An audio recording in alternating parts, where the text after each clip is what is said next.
Hey everybody. So on Sunday I had to drive to Princeton.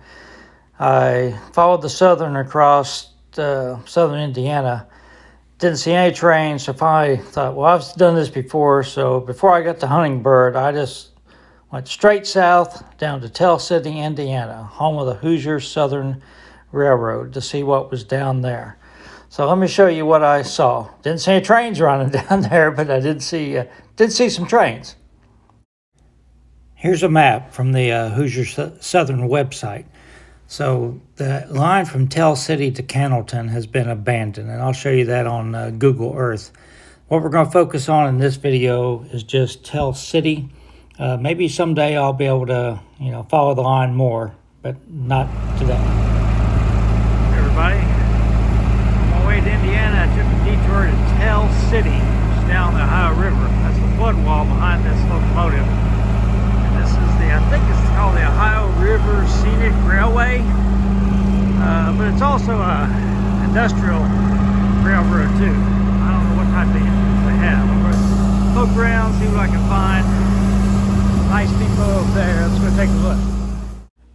I tried searching for information about this locomotive, SSRX 257.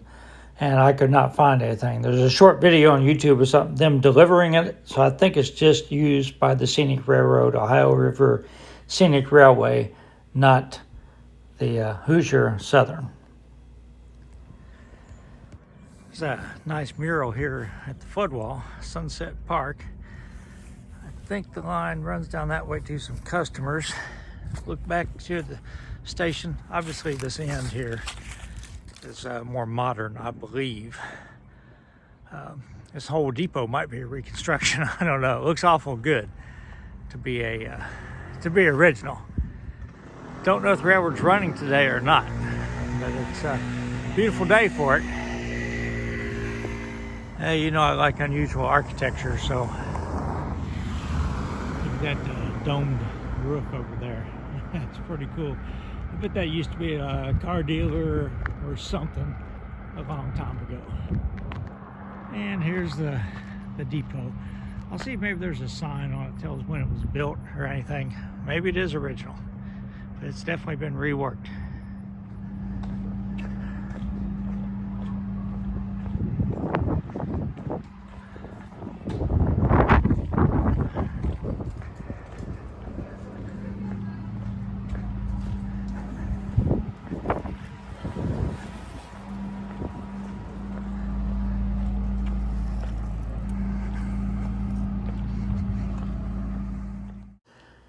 Okay, so it's not the original depot. I didn't think it was. It looks just too nice. It's now like a convention center, museum, things like that. But it's probably built on the original site of the depot, I imagine. So this is on the riverside of that park. It's a really nice mural. It's done a great job on it. And if I turn around and look the other way, looking toward Kentucky, got a barge full of coal here.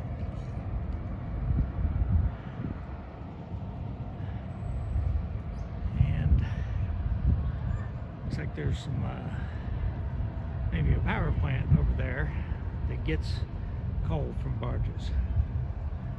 Pretty interesting. I hadn't planned on doing this, so I didn't bring my little tripod. This is where I just was. This is Sunset Park. Big place across the river. This is Century Aluminum, and this place is called Southwire. And if you click on it, it says it's located within Century Aluminum, and this says Watco Properties. So I don't know what that is exactly. Why these two? But it's a big aluminum plant, is what that is. So here's a close-up of the barge. So I'm looking right into the sun. Don't know what all that stuff is over on the other side of the river. I said it's Kentucky.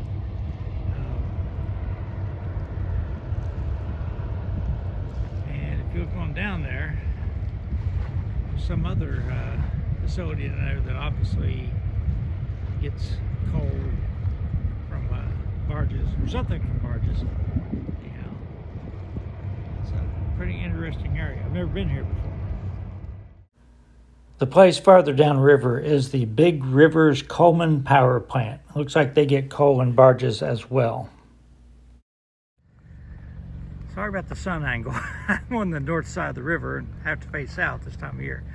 Obviously the end of the line. Here's a caboose, Hoosier Southern caboose. There's a bunch of old beat up freight cars here. And really interesting facility. I'm going to drive up and show you those passenger cars up here. So the track bumper that I just showed you is right here, current end of the track, and the passenger cars that we're going to look at here in a second are up here on this track where the covered hoppers were in the Google Earth image, which was taken in 2020. And you can see all the piles of material there. So, and they definitely do some offloading of barges of materials. So I'll show you again some more on that here in a minute. Okay, that's where I was just at. You can see all these cars, some tracks here. Don't know what these buildings are for. I would say at one time this was a barge unloading transload facility for coal or stone or something. Here are these passenger cars. I'll just walk up alongside them here. I'm not going to trespass. I'm actually in the road here.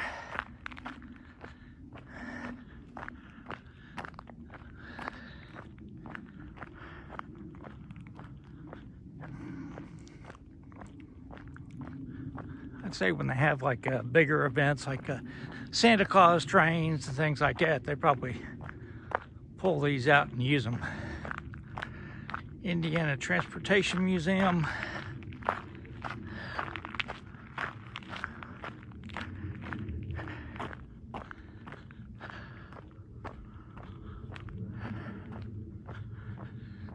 Another beautiful fall day. It's supposed to be about like this all week. Turn cold next weekend. It's about 70 right now. All right. So look back the other way. There's my car. I'll show you something on the car. It's interesting when I get back to it.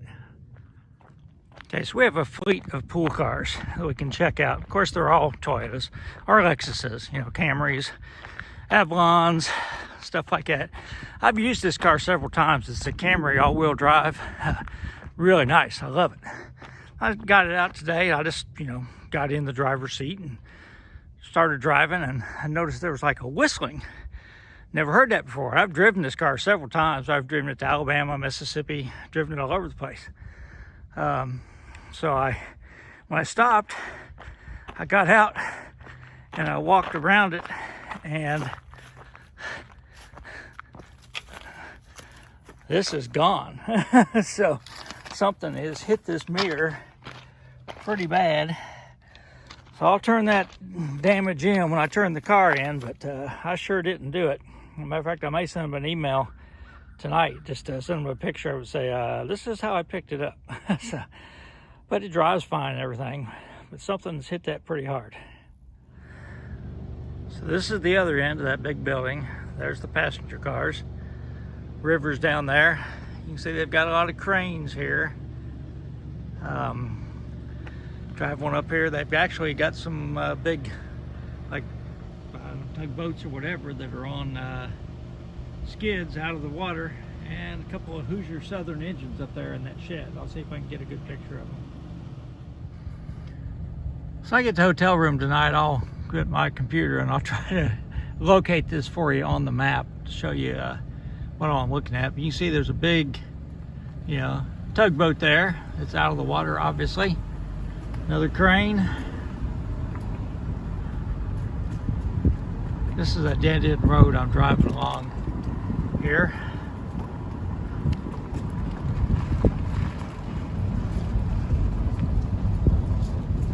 And there's another big tugboat behind there, and there are Hoosier Southern locomotives. It's 464. I would bet that those hoppers probably have sand in them for the locomotives, maybe. 464 and 469. I'll try to do a little bit of research on them. It's not. This is as close as I can really get to get a picture of them. And I'll keep on driving along here. You see it's all fenced off. And there's a couple more tugboats in the dry dock and some more cranes out there. So maybe Google Maps will be able to show us a little bit more of what's going on here in this facility. So here's the roster from, I guess it's the Diesel Shop website. So 464 is a GP8, 469 is a GP15, and I guess they have a few more locomotives scattered around. All right, we'll try this again. Here's the big long building. Of course, this picture was taken a couple years ago, so things have changed. This is the building with the two locomotives in it.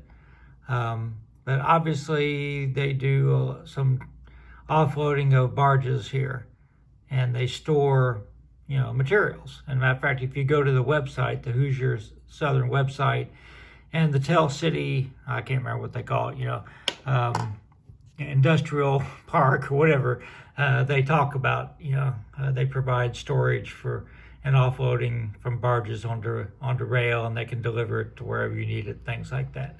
It is a big business for them. So Tell City Riverport and Hoosier Southern Railroad, where the river meets the rail. And over here it says Omni Materials Incorporated on this sign. So there is some transloading going on here.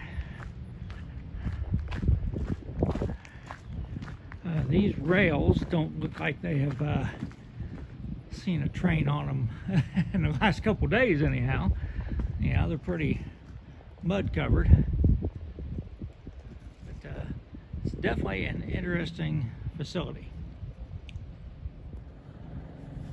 I just about missed this one. I was looking on Google Maps, and there's like a little industrial area over here, and I wanted to see if the railroad served it.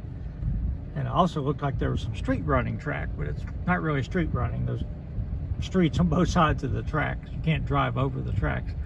And so I came over here and saw this Pullman car. So they've got, what, 3 of these really nicely painted cars. So I'm going to head to Evansville now, taking the 2-lane highway, see what I can see. A couple of miles outside of Tell City is the Wapaka Foundry. Huge customer. Matter of fact, it's probably what keeps the rails to Tell City in place. They have more customers farther north, close to the interchange, but this is their biggest customer down here by far. That's about it for part 1. I followed the line up to Troy. This for a spur of the moment thing, that's as good as I could do. But now that I know where it's at, I will do a part 2 sometime next year for sure. Everybody stay safe.